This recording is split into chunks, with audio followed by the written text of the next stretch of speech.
Avengers, assemble! Welcome, one and all, to the Hardcore Podcast, where we review Robot Wars, BattleBots, and BuggleBots alike. I'm the Hardcore Kid, aka the leader of this group of excellent robot reviewers. And now that I've gotten that really ridiculous intro out of the way, we'll introduce my other companions. Joining me, as always, we have Otaku Nate, a.k.a. the world's first Avenger.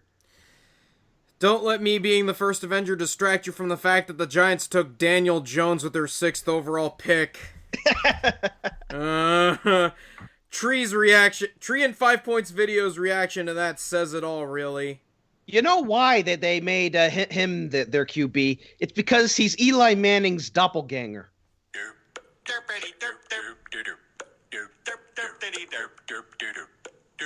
That's all I have to say, really.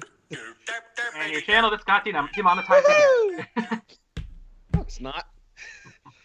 Also joining us, finally making his big return, he has a robot of his own. It's Ryan Beaver. Hi, how you guys doing? I am seriously wanting Paramount to go to hell. Oh, really? Why? Because they just dug Sonic's grave even deeper than it did before. You know, I gotta say, that remake of the live-action Super Mario Brothers movie is looking amazing. Yeah, at least the main character isn't horrifying to look at. What does it tell you when the Detective Pikachu movie looks so much better than what the Sonic movie does? Like? And fun fact, apparently Paramount's gotten so much backlash, they're actually going back and editing the design. This is the first first movie ever made with a day one patch. Actually, I believe Battle Angel Alita came first because people did not like the fact that Alita had humongous eyes in the trailer, and so they delayed it so that they could fix it. Well, yeah, her eyes are still big in the finished product, but nowhere near as big as they were in the trailer. That's interesting. I want to look that up. I want to see the eye comparison. All right, I'll continue introducing you guys. We also have ResettisReplicas. He just came back from Arizona. Oh, yeah. It was hot, but not as hot as people who subscribe to my channel. Oh, Ian! Kick him out. Kick him out. We have 4 people. It's fine. We don't need a 5th. Welcome to Band World, buddy. Yeah, he must... You must be a TV show, because that was just shameless. Boo! And last... Hey, I didn't get into BuggleBots. I need more fans. Yeah. And last but not least, we know somebody who did get into BuggleBots with Thunderchild. It's other Nate, the Infernal Tank, Nate Franklin. Hi, I'm going to the UK for being Yay! That's nice. Can we come with you? Yeah. Sorry, only one plane ticket. Dang it. Next Oh, not even your dad's going with you? No, my dad is a work obligation, so it's just me. That's too bad. Wedge them all to death, Nate. What? Wedge them all to death, Nate. Yeah, bring it home. Yeah, so I think that we've got all that covered.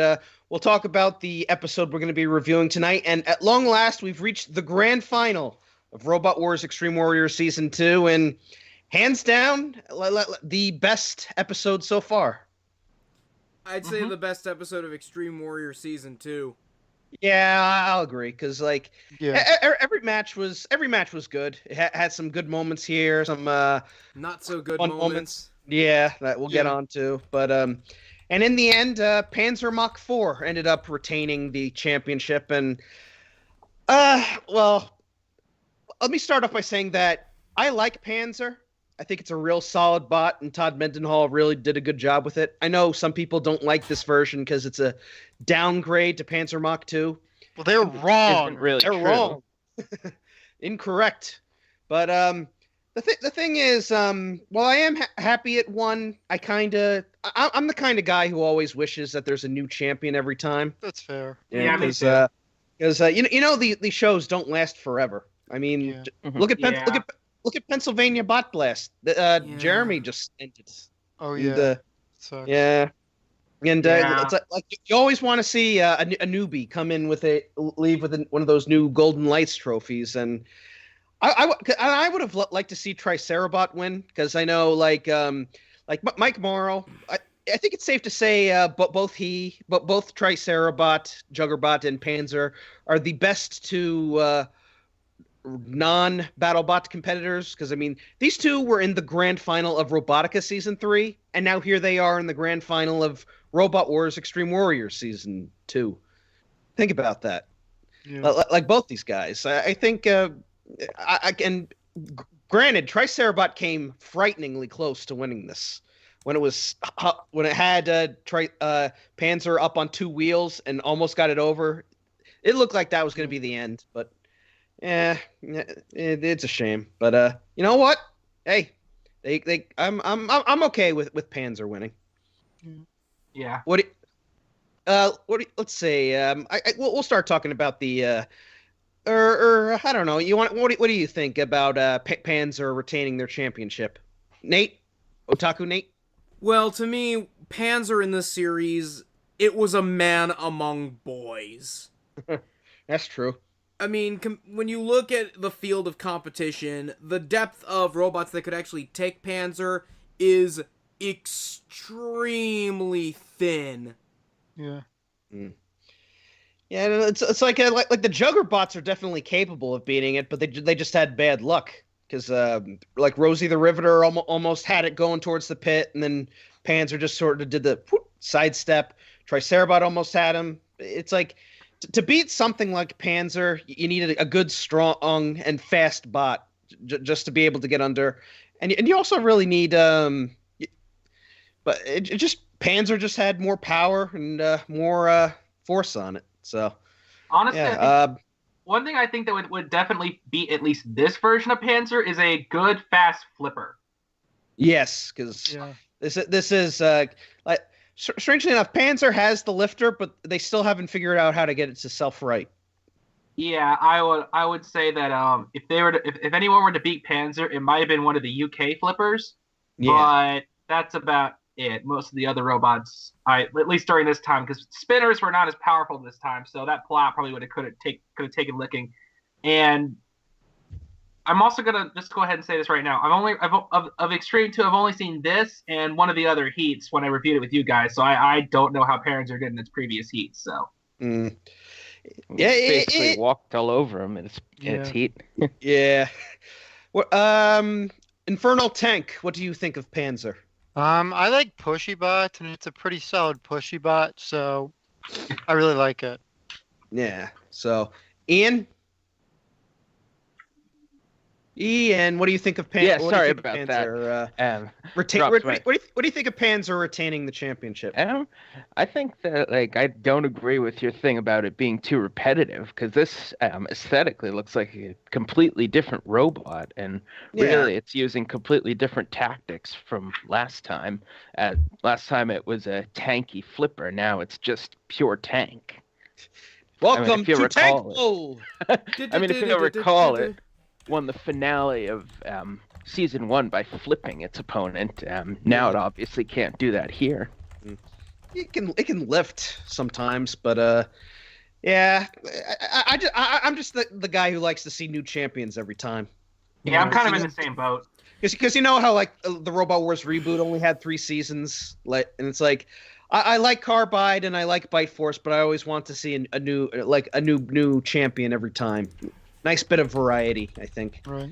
Yeah, I mean, I'll accept the same robot twice if it's wildly different in the case of Panzer and the 2 Bite Forces.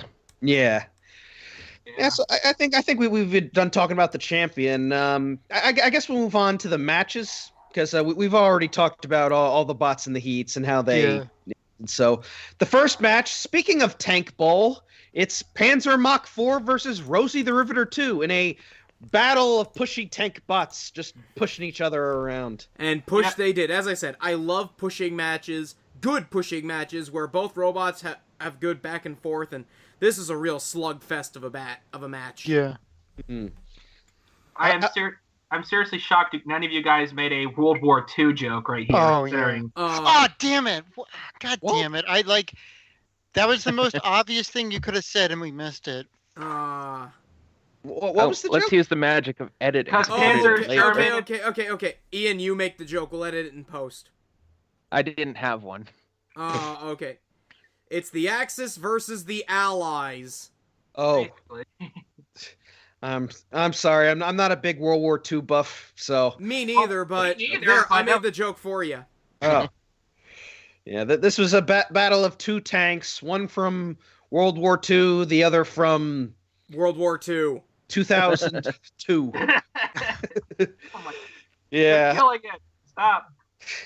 Hey, I'm not funny, remember? I have no humor in my life. Well, neither do I, but I at least try. Yeah. So this was a good match. Unfortunately, Full Reed bared its ugly head, and Rosie the Riveter was trying to get Panther into the pit, but Panther gave it the rope-a-dope, and Rosie just drove right in. How many self-pittings were there this season? That's what I want to know. There's been a self-pitting like almost every episode.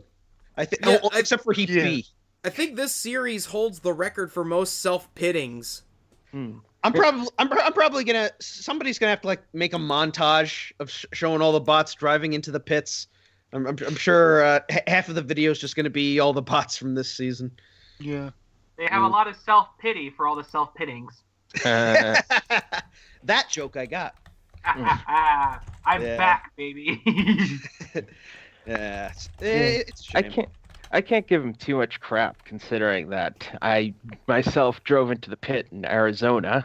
Oh, you went full Reed too. Yeah, I think everyone has driven into the pit it was like some point. So it was Actually, a rumble. Mine was a can't- rumble, to be fair. yeah. So, luckily, I've not actually something. never fought in an arena with a pit, so wait, oh, never mind. There was that one time, but maybe I can't remember. That was I've never Come to fought in a full Sword. combat event with a pit in it. Oh, yeah, There's a couple events like Penbots and the Ohio event has it. Sword is great. Sword And Yeah. they have does. pits.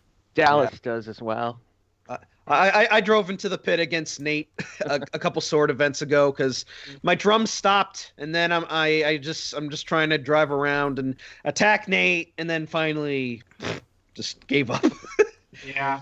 I guess Rosie's pitting self-pitting wasn't so bad compared to someone else later this heat. So Oh god. Oh, we'll Right. get to that. Oh yeah, but Panther ends up getting the victory over the other yellow tank. And we move on to the Battle of the Spinners between Conquering Clown 2 and Destructive Criticism. They had a competitive match, believe it or not. Oh, this was a good this was also a good one. Yeah. Yeah. I mean, You think that the clown, for as much damage as the clown took, it held up surprisingly well. Of course, we got the Stefan Frank line of the series. Well, Panzer, we know, is based on a tank, and Destructive Criticism has a militaristic feel to it. Don't know what army the clown belongs to, though. it belongs to the Atlanta Falcons. It belongs to the Juggalos. That's who it belongs to. Oh, God. Yeah. it's part of Sweet Tooth's army. I'm love watching this the game. video of like the fight, and I just love it. It's also horrifying how the head of Concrete Clown is just bobbing up and down like it's like almost decapitated. It's like, oh my god. It's so satisfying to see the thing burn up because Oh yeah, I remember that. Yeah. like the clown's original face was terrifying, but good God. The new And- Iron Mask they put on was terrifying too, to be fair. And they recycled the same shot of the close-up of the Iron Mask, and it's like, come on. What are you trying to do, doink us to death? Never I mind. don't know. I will say I do like Destructive Criticism though. It's definitely probably a very good spinner, at least for the time. It's not like super destructive, but it did manage to put in some nice holes into the armor and stuff, and It's not destructive, but it is damaging. I would say. It's damaging criticism. Speaking of reusing footage, do they? One thing I've wondered about Robot Wars, and it's probably obvious to you guys if you know the answer. Do they reuse the crowd footage? Yes, they do. They All do. the time. I'm sure yeah, Jim they- Dramatic can confirm it. Yeah, I doubt that they'd have any of their cameras pointed at the audience while the fight's going on. There is a running gag when they do like on Mr. Psycho's show where they have the three audience members doing the 3, 2, 1 activate, and the one is crooked. They show it so many times. I don't remember, but I do know in like the last episode they do show the crowd doing the wave. That's very disrespectful, as Disco Inferno says. Why? Is it? Well, yeah, but it's like it's not like they're watching wrestling. It's like they do it while there's no matches going on, or they want to have some fun a bit. And I think as far as Robot Wars goes, they're not doing it during the match. They're just doing it for like the intro. So Yeah. no disrespect for that. But all right, Robot Combat fans a lot more respectful than wrestling fans. What's disrespectful about the wave? They do it so that they have fun. Like they themselves are having fun, not they're watching entertaining matches. themselves because the match is not interesting. Oh. It's like if you were to watch Razor versus Tornado for the 10th time, you get bored and you decide to try and entertain yourself. Yeah, but this was a good match. The Clown was able to push destructive criticism around a bit, but DC ended up getting in some chops, took out a wheel. The Clown ended up in the flames, and we all know what happens when a clown's head goes up in flames. And surprisingly, it did go the distance, which much credit to the Clown, especially with how far it managed to get in this season, which looking at it, you'd think it'd probably go out in like the first round.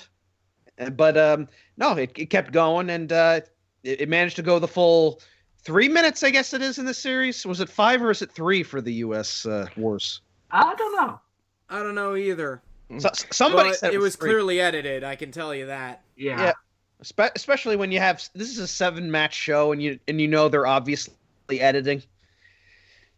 But but destructive criticism ends up getting the win on a judge's decision, and then we move on to the saddest match of the night: Propellerhead versus the Falcon Mark II. Yeah. I cringed. I literally cringed. Oh, man. Like, come on, we already had a bot go full read. Why Propellerhead? Why did you do this? By the way, before we move on, can I just say Mick Foley was so happy to say goodbye to the Conquering Clown team. Yeah, he doesn't like clowns. Oh yeah, and he was thinking, now He's Falcon's not afraid of gonna go falling out from great too. heights, but he doesn't like clowns. Yeah. Speaking of people he doesn't like, though. Oh, the Falcon. Oh, we'll get to that. The Falcon team are like the ultimate heels in the show. I love the Falcon team. I wish we had more robot. They're like the U.S. Plunderbird boys. Yeah. But at least in terms of like the Plunderbird boys, at least that they know their robots aren't good and they're complete geeks. Yeah. Falcon, they're in it to win it, basically. Just be the cool guys winning all these matches. I would also say the Plunderbird boys are also a lot more, charming. Whereas the Falcon Mark II guys, I don't know. I kind of with Mick on this one. I just kind of want to punch him in the face. It's what us wrestling fans refer to as X-Pac heat. Yeah. So this match, or go ahead, Ryan. I do love Propellerhead though. It's probably one of my favorite spinners of the series. It is awesome. It is a great design. The Robot Dojo team, they have some pretty cool bots. Like they won Robotica too, and their website I'm actually looking at right now is really nice. So they have a lot of good information on their bots and stuff. Nice after pictures of Propellerhead. And you can see how bent the weapon bar is after it came back from England. Yikes. Can I just say this also? One observation about the presentation in the show. They say the Propellerhead's weakness is its poor traction. Did they not see its fight against the Revolutionist? It's weird how they changed the stat boards for this episode. Because the Propellerhead's a 4-wheel drive robot. It can push. Yeah. And it's like the first heat, their weakness was vulnerable when blade immobilized. That makes sense. Yeah. For some reason, now it said, what does it say now? Or no, now it says hard to control. Or I think in like the Nickelodeon series it said poor pushing power or something.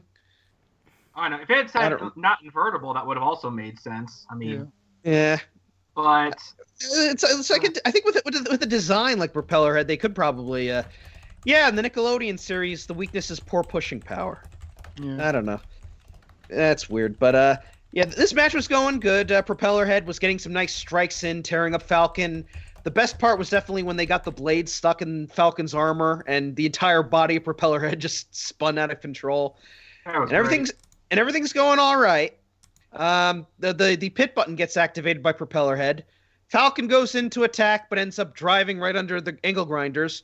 Then, for whatever reason, Propellerhead just drives across the arena and ends up driving right over the edge of the pit and falls in. Insert clip of Adam Sandler going, "You blew it" here. Oh. Insert that one scene of that one joke of like that one guy slapping his head and suddenly everyone in the audience slapping their head. Oh, from Naked Gun 3 3/4. Yeah. Yeah, I mean that's pretty much my reaction to that, because I mean it wasn't like Rosie where it was like a duke out. I mean, like, they drove halfway across the length of the entire arena and just drove straight into the pit. I still say my favorite self-pitting is Eric in Series 3.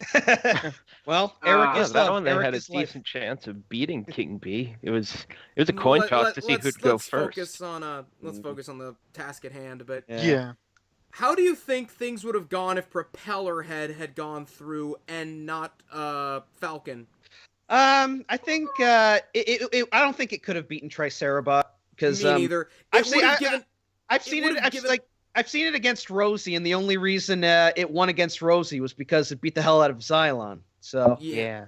I would say that blade looks terrifying, but it's really just a piece of spring it steel. doesn't look very sturdy. It's extremely thin and easily bent. There's no real meat to it. Yeah. It's got plenty of speed and a little bit of oomph. I mean, it KO'd Grim Reaper and did pretty well in BattleBots, even though it never made television. But unfortunately, it just doesn't have the beef on something like a Bite Force or a Tombstone or even a Carbide to really do any damage. Like when I first saw it, I thought the blade was made of plastic. Almost. It says 1/8. Oh wait, no, never mind. I'm looking at trying to see what it says, but it says the chassis was made of 1/8 inch thick stainless steel. And the blade came from a leaf spring on a car. Yep. Oh really? I've no clue. What is a leaf spring? I think it's a type of like relatively flexible steel. I think it's like a spring that's made of a highly flexible steel. So leaf spring is a spring made of a number of strips of metal curved slightly upward and clamped together against one. Yeah, I'm for your car suspension so that it bounces around like when you go over a bump rather than being rigid and potentially breaking. Yeah, and it actually works as a design, because you know what the big problem with the overhead spinners is, like whenever they hit something, that they always either go flying or they go flying upside down. With how Propellerhead's blade is curved, it's much more like it's curved to the side, so that there's much more. Whenever it hits something, it doesn't go flying upside down in a way, which I think is an issue with these overhead spinners, because like one big whoosh, and you get flipped over, and then you just can't get back up. So yeah, I also wanted to add that I wanted to say earlier that leaf springs are actually popular in fighting robots for spring-powered flippers. Oh, nice. Yeah, Team Oyachi used it on their old middleweight Red Square, and famous Robot Battles builder Dale used it on his Antweight Dead Air, I think. Oh yeah, I think you're right. Yeah, Dale. I think leaf spring like works for Propellerhead's blade, because even though it doesn't hit hard, it's incredibly hard to deform it. Yeah. And I will say, against robots like Falcon, which are made entirely of aluminum, it shredded aluminum very easily. Yeah, it looked nice. Which just makes its loss all the more angry. I know, the fact that it was actually destroying him. I mean, personally, I think Propellerhead probably would have done better than Falcon against Triceratops. I mean, definitely. It's still a toss-up whether it would have won or not, but it would have done better than Falcon at least. But that's true. I think ultimately this fight just, I don't know. It had good moments, and then poof. Yep, as Craig Charles would say, it was going good, and then everything went pants. Yeah, so Falcon Mark II moves on, much to the unamusement of Mick Foley. As Mick Foley cries in the corner. And so we move on to the most controversial match of this episode: Triceratops 3.0 versus Rocky Balboa. Yeah. I will get to my stuff in. I know why Triceratops got the win. Because number one, it actually got to use its weapon, while Rocky's chainsaw is just it's just a hood ornament. Because I've never seen it work at all. And really, even when Triceratops got flipped over and was running upside down on its head the entire time, Rocky really didn't do anything to capitalize it. I would not disagree with the outcome of this match. No. Because to me, Triceratops was the more aggressive of the two. It was using its weapon a lot more often. It was getting the better hits in on Rocky Balboa, and Rocky Balboa just didn't capitalize on the fact that Triceratops was running upside down, like you said. And you have to take advantage of that. And Rocky wasn't even the one who flipped Triceratops over in the first place. That was Shunt. Yeah. So if anything, Shunt should have been the winner. I'm not saying that Rocky Balboa didn't do anything, but it didn't do enough to beat Triceratops. That's my thoughts on it. And I do agree that really, there are definitely some exceptions, but in most cases, chainsaws are just not good weapons, especially with how it was mounted. Yeah. I do love when the Triceratops got flipped over, and you can clearly see the underside is Juggerbutt. Yeah, that's pretty neat. They didn't even bother repainting the bottom. I don't even think that's paint. I think that's actually cardboard. No, the top is paint. The bottom is steel. No, I know. What I mean is that they didn't even just put. Didn't they put slap cardboard on top of the robot? The cardboard is for decoration. I know. That's what I'm saying. Like, because I saw the cardboard get shipped and you could see blue underneath it. Yeah. So I don't think they painted. I think they just literally slapped cardboard on the thing. No, unless you're Arachnia entering Robot Wars with a robot made out of carbon fiber. Yeah. No, but Infernal Tank. What did you think of this match? Yeah, it was not bad. One thing that's been bothering me for a long time, I think Mike Morrow looks like the dude. What's his name? Mike Matei from the dude who was with the angry video game. Oh god, he does look like I literally have been Mike. thinking about that for years, but I've never told anyone how I felt about that. So this is the first time I've ever said that. I just true confessions. Okay, Speaking of Mike Matei, I think it's Mattei. Mattei, yes. He's the angry video game nerd's lackey. Oh. Okay. Speaking of Mike Matei, did you ever notice they cut out all of Mick Foley's interviews with Mike, and they didn't have him interview it until until the grand final? At the end of this match, they interview Mick interviewed Duane Bingham, and they had Mike Martin there. He didn't interview him, and then in the second round after the Falcon match, they did that gag with the Falcon team again, and you see him turn to go talk to the Triceratops team, and then it's to the board. Well, I mean, those two guys were funnier than Mike, unfortunately. Yeah, really weird. I guess more commercials. Yeah, of course. We only have 45 minutes of footage to work with. Let's cut out all the interviews. Yeah, or maybe they were just being so inappropriate they had to censor it. I don't know. Mike looks like a cool guy. Yeah. I kind of wish he was still doing robots today, but sometimes you got to move on. Yeah. So that does it with the first round matches. We'll move on to the second round matches, and lo and behold, we get another Tank Bowl. Panther Mach. I'm okay. Isn't that the NBA theme song? It's the Tank Bowl theme from Urinating Tree, which I used for the previous episode.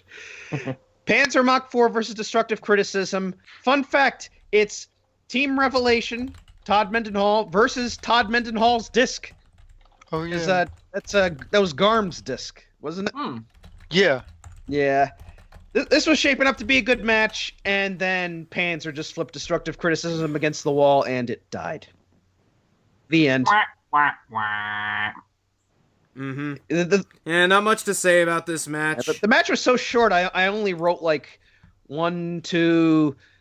It's like a Goldberg match. I only wrote 3 sentences for the recap on the wiki. Panzer Mach 4 charged into Destructive Criticism before Destructive Criticism tried to cut into Panzer Mach 4 with its disc.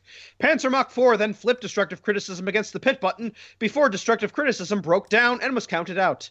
Matilda and Shunt pushed it out of the CPZ before it was pitted by Panzer Mach 4. And I'm not doing it justice. It's that short. Yeah. It really is. It's a shame. Much credit to Destructive Criticism because it's a good bot, but Panther is just a spinner killer, and it killed the spinner. Yeah. Yeah. I wonder what caused Destructive Criticism to die. Maybe the power link? Probably something really stupid, like one little wire just comes out because they didn't like tighten it down or something. It's always like the really little things that end up hurting you. Or maybe it was the switch that fell out. Yeah. Yeah, have you seen it must answer it. This question must be answered. It must be answered. Link or Switch? Switch. My answer is Legend of Zelda on the Nintendo Switch.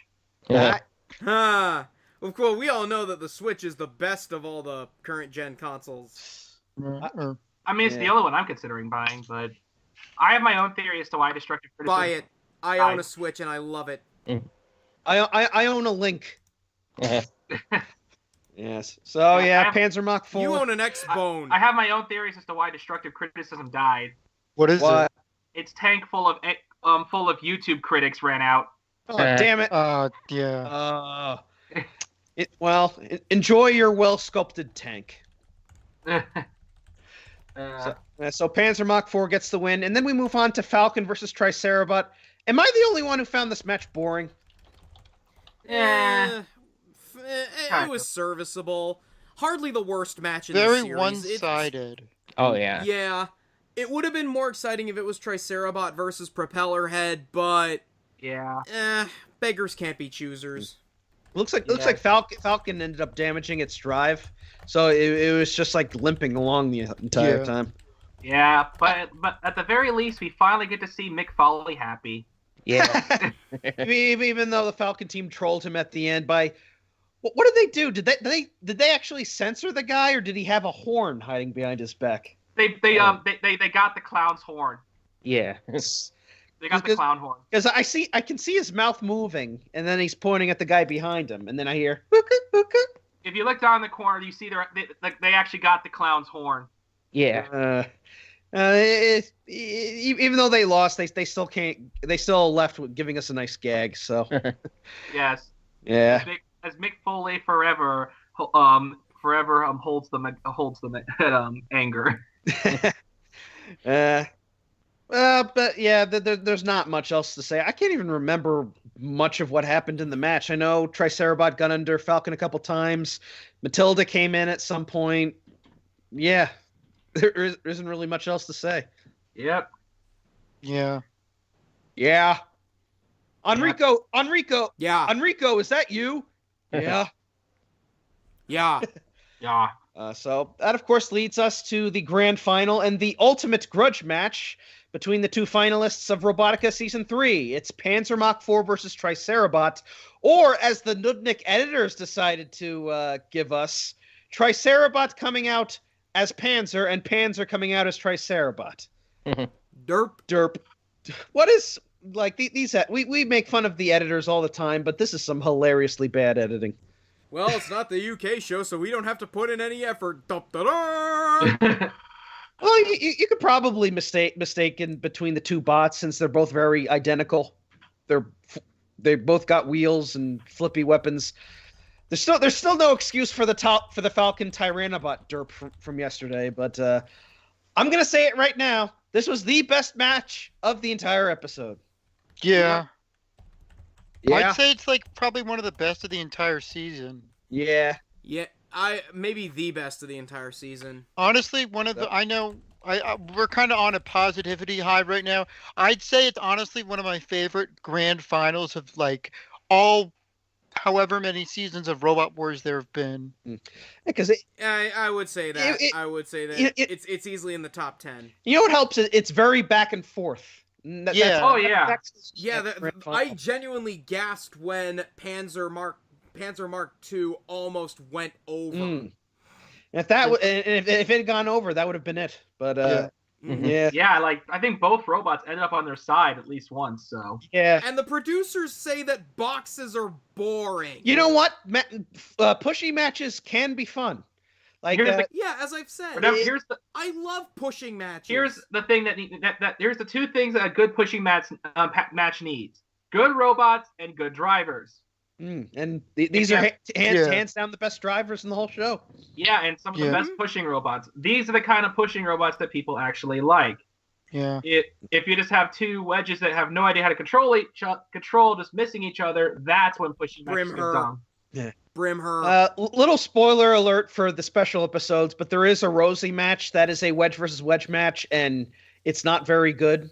But we'll get to that. Yeah, but we'll cross that bridge when we get there. Bottom line, wedge versus wedge matches can either be okay to pretty damn boring, but when they're good, they are good. Yeah. Yes. And this was definitely in the good territory.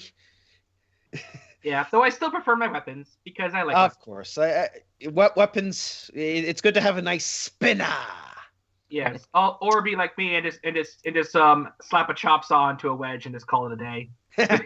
Yeah, but like many grand finals, this one also went the distance, and Panther got the win and retained the title. And good news, they actually got to keep the championship because you know how. Hooray! And they never lost it again. Nope. And hopefully they didn't lose it in shipping. That would definitely be it. Oh, that would have been like the kicker right there. It's like, I wouldn't let it out of my sight if it was mine. Yeah.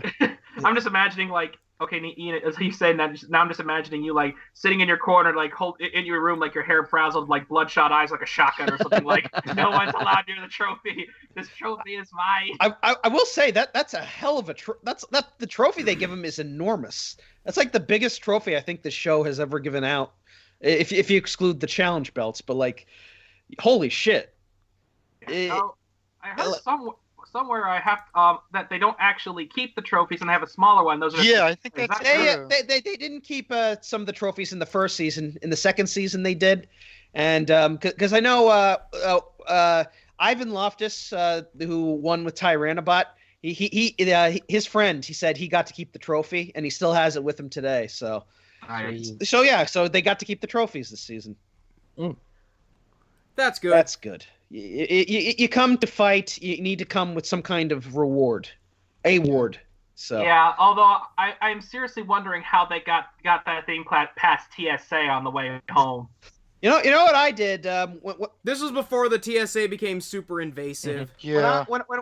When I won the Battle Beach trophies, I just wrapped them up in bubble wrap and stuck it in my suitcase. So. I somehow got through TSA after the first season of Bugglebots, and I had a giant ass pair of scissors in my carry-on that I didn't even realize I had them until I got home. No one said a word. Weird. But they did have a problem with my water bottle. Yep. Guys, I feel so much safer. I don't know because you know what I do when I ship. I always ship it through the mail because like I go to UPS and I ship it down. Look at this guy. He finishes his robots in time to ship them. Woo! Yeah, whereas me, I'm still finishing the damn things in the pits. I've actually never. You know what? That's religion. You build a robot and you don't finish it until the day of the event. Yeah, well, our Bugglebots. I don't want to rub in the fact that I got in Bugglebots, but you actually have to have a proof of mobility like a few weeks before the event. So there are people still rushing to finish their bots. They meet that deadline. Yeah. Well, good luck in Bugglebots, Nate. We hope you win. So that covers the episode and. On a scale of 1 to 10, there were some good matches. There were a couple moments that really disappointed me, particularly with Propellerhead. But on a scale of 1 to 10, I'm going to give it a 9. How about you, Otaku Nate? I'm going to give it an 8.5. Okay.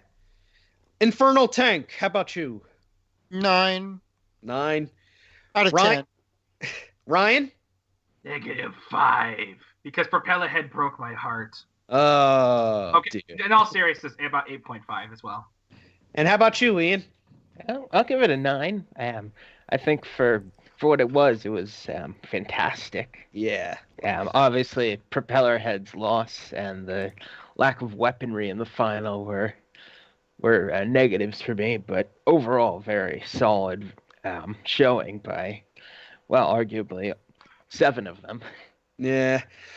So, yeah, but definitely a fun episode. I think it all culminates from the 8 past episodes. It was a very mixed bag. There were some boring matches. There weren't really any good hits. There were a lot of ram fights, but when you all put all these winners together and you put them in the grand final, it made for a pretty fun episode.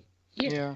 But yep. So yes. So yeah. But speaking of good hits, the next episode, I'm gonna tell you right now, there are some good hits because next episode is the Annihilator. Oh yeah, that was good. Yeah, featuring one of the coolest spinners to ever exist. Yeah, because like the Annihilators, the first episode I ever saw of Robot Wars was the season 1 Annihilator with Drillzilla, and I always, and it's like I always enjoy the rumbles and seeing all 6 bots fighting in the same arena. The next episode does have but the next episode is definitely the better of the 2 Annihilators because of one particular robot, but we'll definitely have time to talk about it in the next episode when we review it. So, but the robots in the episode are Brute, Cyclone, Hyperactive, Revenge, the Termite, and Thor's Hammer. Mm-hmm. Of Marvel. We'll be ranting about that one. Yeah, every single one of them being a spinner except for Thor's hammer. Yep. It's not Thor's hammer's not a spinner. Then what is it? It is a hammer. Yeah. It's a backward. It's a spinner that spins down. Yeah. It's like what Al Kindle says: hammers are terrible, and you should never build them. But yeah. Yeah, I'm definitely looking forward to reviewing that episode, and I hope you guys get to review it with me. Yeah, I will be. I'm done with classes finally, so I have more free time. Right. So you'll get to talk about your next robot design, right? You're gonna build it. Your next robot's gonna be an Antweight Cyclone, right? Well, I mean, actually, just maybe because the fact that I have 2 tank tracks and I have Antweight. Well, get to it, sir. Yes. Now, if you guys, by the way, if you guys have a name for it, feel free to give me suggestions. I don't know. Kevin. Dave. All right. I love it. Bill. Is this for the mini Cyclone? I've got a name. I'm thinking of it. Gale Force? That could work. Maybe. I don't know. We'll see. How about I got one. Can I say it? Say it. Yeah. Sure. Tempest in a Teacup. Ooh, that's a good one. What? Where's that? That's a great one. I love it. Well, it's derived from the fact that it's a tiny cyclone. And it's actually an expression that I've heard it. Yes. Oh, okay. All right. Well, we'll see. We'll see what happens when we review the Annihilator next episode. And until then, in other news, unfortunately, Pennsylvania Bot Blast has since retired. Jeremy's got other stuff. He is getting back into the robot combat sport. Yeah. It's been a while since he's actually competed with robots, since he was mostly just running events. But it's a shame. But the next event for me is going to be the Ohio Robotic Club event at Colossal Con in Sandusky. I'm going to be looking forward to that. Have fun with that drive. It was a glorious drive. I loved it. When is the convention again? It's June 1st. Okay. I'm gonna have to miss the premiere of BattleBots that weekend, unfortunately. No, the premiere is next episode. It's next week. Yeah. Next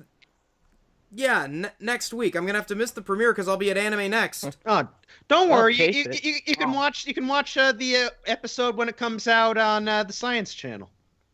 I'll DVR it. Right. Or hear me out. Get every single mecha anime fan and put it on like a big screen or something. Show them what real fighting robots is like. Yes. Yeah, my next event is going to be Cobb 2019. Oh, nice. I've never Oh, been nice. to North Carolina, and since I have nothing now to do in late May, Bugglebots' loss is Cobb's gain. Yep.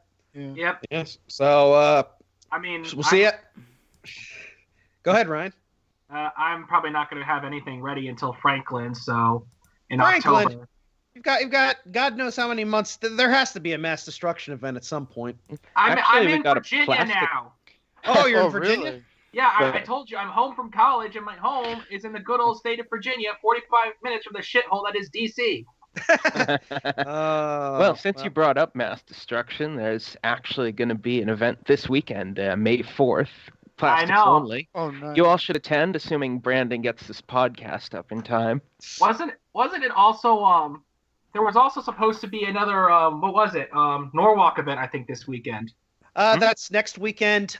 I'm on the fence about it because I'm in the play Young Frankenstein, and I have a performance at like 8 at night, and the event and the Norwalk event, I have no idea how long it's gonna go. So it's Yeah, probably I best would. to I skip it stick the- to your guns Yeah. and be in the play. Yeah, just Yeah. go in Oh, yeah. costume, and you can just hop in your car and go straight to your play. Yeah. it's I would- It's like an hour and 20 minutes from the school to the event. So I don't know.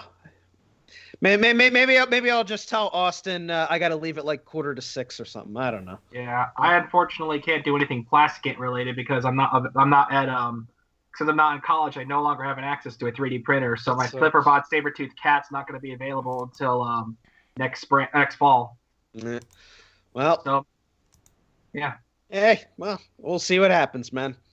So Yeah. yeah, lots of BattleBot related stuff coming up. Bugglebots, BattleBots, Norwalk, Ohio, North Carolina, North Dakota.